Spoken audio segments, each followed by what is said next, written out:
Welcome to Ryan's Running Reviews in partnership with Roadbar Sports, and today we'll take a look at the Nike ReactX Infinity Run 4.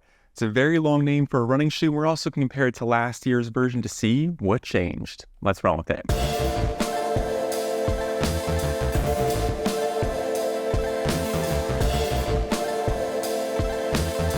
Before we get started, I do want to say these shoes were provided to me by Roadbar Sports. However, no one had a chance to preview this video, and this file synopsis is my own. I'd also like to say please leave a like on the video and consider subscribing. Here we go. The Infinity series from Nike is their max cushion, neutral workhorse daily trainer, good for runners that want a really durable, highly cushioned, and somewhat supportive shoe, because even though this is a neutral option, it does have some supportive mechanisms built into the midsole itself, which I will talk about later. And split this shoe into the broader Nike lineup. It's kind of like the mid-level cushioning. You have the Pegasus right below it, the classic conventional daily trainer. Then you have the Infinity, and then at the top of the lineup, you have the Invincible, which is one of Nike's thickest and softest. Last year's Infinity 3, at least according to Nike, was their most tested running shoe ever, designed to keep runners running and prevent injuries, again, according to Nike. So apparently Nike decided to kind of scrap the old design and completely refresh the Infinity shoe, because it is insanely different from head to toe, or should I say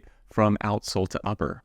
The Infinity 4 costs $160, and Nike updated their sample size for which they give all their stats, which means all the numbers I have for the Infinity 4 come for a men's size 10, while all the numbers I have for the Infinity 3 are for a men's size 9. Just keep that in mind as we go through all the different metrics.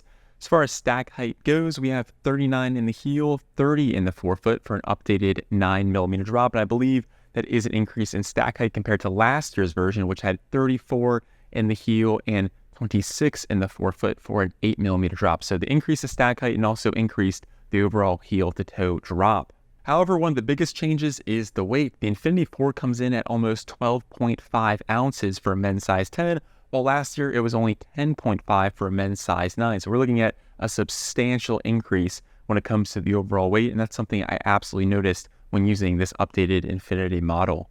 I also want to point out that Nike did send me a size 14 compared to a size 13. So when you see the side-by-side comparisons, keep that in mind, because the new version is a full size larger. Moving on to the upper, we still have that knit material, which is rather elastic and very comfortable. Breathability isn't the best, although I think it is better than last year because they added some strategic lines that give you a little bit of airflow, but on the whole, I will say this is still a rather hot shoe. Nike themselves made it a point to say go up half a size to get the correct fit on the Infinity 4, and I am inclined to believe them. That's probably why I have a size 14. They don't typically make a size 13.5. I thought the fit was pretty good, and I will concur with Nike, definitely go up at least half a size. The size 14 worked quite well for me, although I did have to pull the laces a little bit tight to get a secure fit. The lockdown was okay. Having that knit upper, you have a little bit of kind of stretch to it, so you don't feel like you're truly locked into the platform. And the heel counter has also been updated. It's a lot more flexible and flimsy compared to the much more strict, much more rigid heel counter we saw last year. I thought the lockdown on the Infinity 3 was stellar, just top of the line, and I think it has dropped off a bit here on the Infinity 4. The tongue on the Infinity 4 has also been completely redesigned. Last year, the tongue was integrated directly into the upper itself, and it's a bit more traditional this year with strips of fabric on the lateral and medial side, making it a more classic gusseted tongue. It is a knit-like material, rather elastic, pretty easy to get it in place. I will say it felt a bit thin through the forefoot, or towards the front of the shoe, and then the top of the tongue was a bit thicker, which gives you at least some padding as you tie down the laces. I thought it was okay. I do wish it had maybe a bit more padding, but other than that, it felt kind of very much like a knit tongue experience. And even though it appears Nike widened up the toe box on the Infinity 4 to make it more accommodating, and that was a big gripe I had against the Infinity 3, I do prefer the lockdown on the Infinity 3 for a couple reasons. The first is the heel counter. It's a bit taller, feels a bit more sturdy. It's just not that flexible, and my heel was able to slide in to the heel counter itself just a little bit more securely. The other thing is, I think the fly knit material on the Infinity 3 is just not as elastic compared to the fly knit we see on the Infinity 4, and the Infinity 4 heel counter is just so easy to move around. I didn't feel like my heel was able to slide back as much or just have a good connection compared to last year's version. Again, I know size 14, size 13, that does influence it, but just based on my kind of gut assessment, how my foot felt in these shoes, I feel like last year's fit was just a bit better. This year, it was okay. I just kind of preferred the lockdown on the Infinity 3 just a tad bit more. Moving on to the midsoles, we have two completely different experiences here. Starting with the Infinity 3 last year's version, full-length React foam midsole. It's kind of Nike's tried and true running shoe foam. You also have this large plastic clip that extends from the lateral side around the heel and then up on the medial side to help stabilize the shoe and give you more support. Again, this is a neutral setup, but it's a rather stable neutral running shoe. And then you have that extremely wide forefoot and heel section to give you a stable base to land on. And with the Infinity 4, we have a full-length ReactX foam midsole, which according to Nike has 13% more energy return compared to the old React foam we saw on the Infinity 3. And again, according to Nike, it also has about 43% less carbon emissions involved with the manufacturing process of this new ReactX foam. There's also an incredibly wide outsole here to give you more surface area to land on, just like we had last year. However, the big difference is you have a bit more surface area through the midfoot. They just kind of widened it up a bit, giving us even more ground contact. And just like last year, there's a bit of a bevel to the heel. It's not perfectly flat. If you put it on the ground, you kind of see there's a little bit of a rocking side-to-side motion. I think Nike does this to help kind of accentuate the cushioning in the heel. There is no plastic here on the midsole in the Infinity 4 like we saw with the previous two versions of the Infinity with its stabilizing plastic kind of heel frame, heel clip, whatever you want to call it.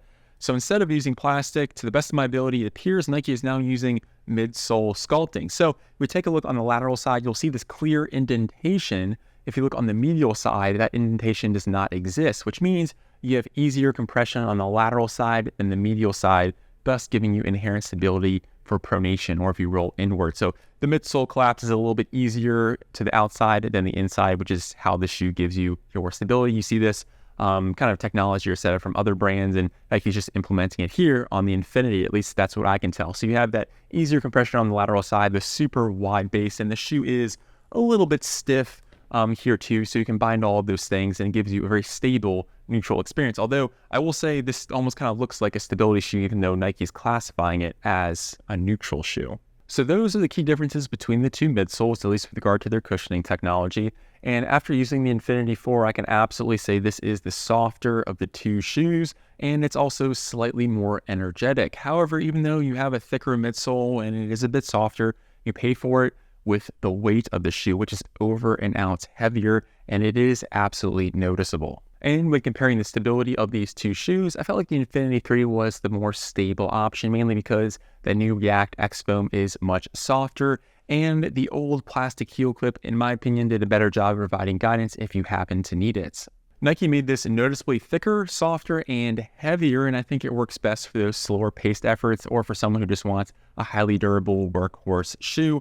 I don't think it's as versatile compared to its predecessor, mainly because it's over an ounce heavier, and I did think that the Infinity 3 had a more noticeable rocker geometry or kind of curvature towards the front of the shoe, kind of making it flow along a little bit easier. This is just a very heavy, highly cushioned kind of cruiser of a shoe. Thought it was very comfortable, but picking up the speed really was not an option here for the Infinity 4. I would love Nike to maybe make a performance edition of this shoe, take away the knit upper, give us a very light, very breathable engineered mesh upper, and then take some of the rubber on the outsole so you can really allow that ReactX foam to expand and you can feel the sensation just a bit more, because when you put this much rubber on an outsole, it kind of restricts the midsole, even though I really did like this ReactX foam, and I'm very excited to see what Nike can do with this compound in the future. Moving to the outsole, we have more surface area on the Infinity 4, and I'm happy to see they gave us these mini lugs compared to the relatively smooth traction pattern on the Infinity 3. That was a one minor kind of gripe I had with last year's traction pattern. So